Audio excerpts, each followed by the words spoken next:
Our political editor there, Michael Crick, and there is a full list of other candidates standing in Luton South. You should be seeing that full list on your screen now. So how accessible has this week been to people who might not naturally be that engaged with politics? We've seen the odd Twitter gaffe, a lone heckler, we've seen pretty pictures of the wives, and we've certainly seen that big fight at the top. But what about when you ask people if they're actually more engaged? That's what the politicians are looking for. Well, we brought together three born and bred Lutonians here. Rita Shah is a local businesswoman, Sarfraz Manzoor is a writer, and Paul Young, an 80s pop star who has the dubious honour of being the first gig I ever attended. Look at your face now, I shouldn't have said that. Rita, just looking at expenses, it was quite interesting to hear in Michael Crick's package there in his report that a lot of candidates weren't mentioning the expense scandal. How do you think that is playing here amongst local people? I think it's an important issue because it actually it is an important issue, and it gives a framework for the candidates. But I think it's something that should be moved on from. So I think we shouldn't just dwell on it, bring in new blood. So, Sarfraz, I know you've been watching this kind of campaign quite religiously over the last couple of months. I mean, how do you think it's sort of shaping up in terms of moving away from the... Well, as you say, I've been following it. I'm doing a big piece for The Observer, and I'm following the whole campaign. And actually, I was quite struck in some ways by how the main political parties' strategies seem to be, you could argue, inspired by Paul Young's hits, actually, because the Tory party seems to be saying everything must change.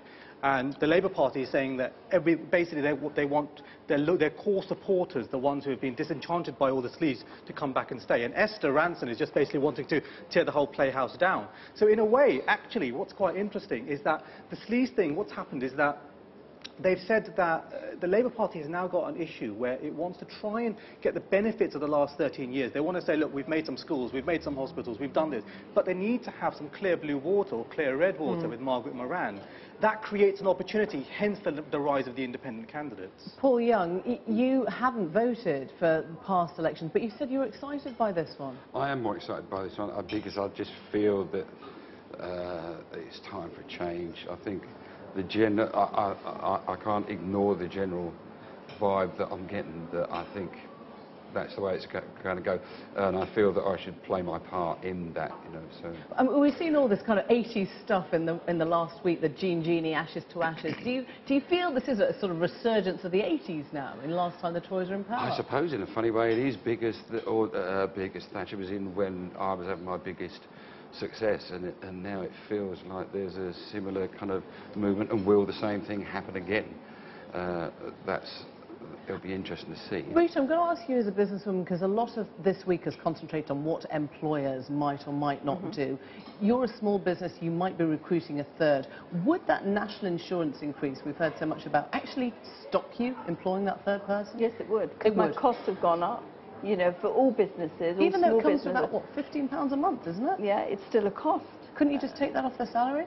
You could do, but then the employee loses out as well. And everybody wants to have something to live on. I mean, the costs have just gone up for businesses and for the individuals as well. I don't think that that's a good idea to put up in national insurance. Do you think that row has kind of crystallised people's feelings one way or another? The national insurance one? Yeah. I don't actually. I mean, I think jobs is a really big issue. I mean, one of the things that's quite interesting, which I didn't know before I started speaking to people, is that with these with Vauxhall shrinking, the biggest employer in Luton now is the council.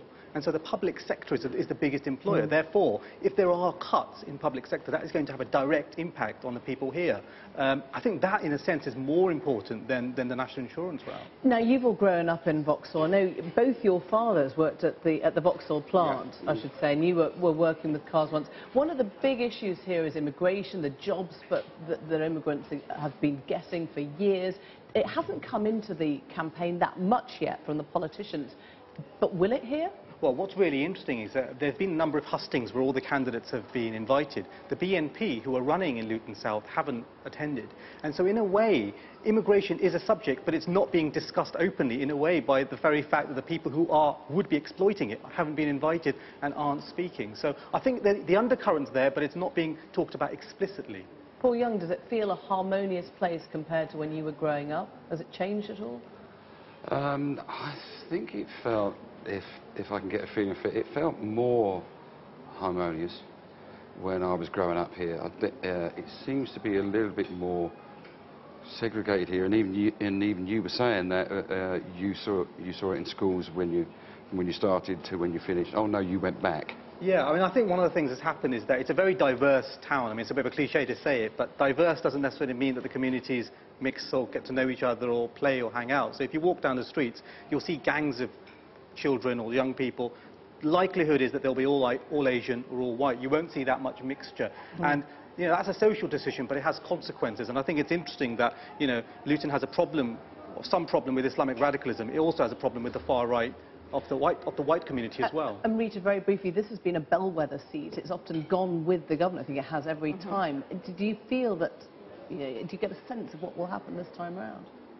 I think that there is a change due, and I think people are going to vote in that respect as well. All right. Thank you all very much indeed. And something tells me we'll be in a pub in a different place, but in another marginal battleground this time next week. The bands will play you out a little bit later. Should really be wherever I lay my hat, since we're in the factory, but I'm not sure if Paul Young's going to oblige tonight.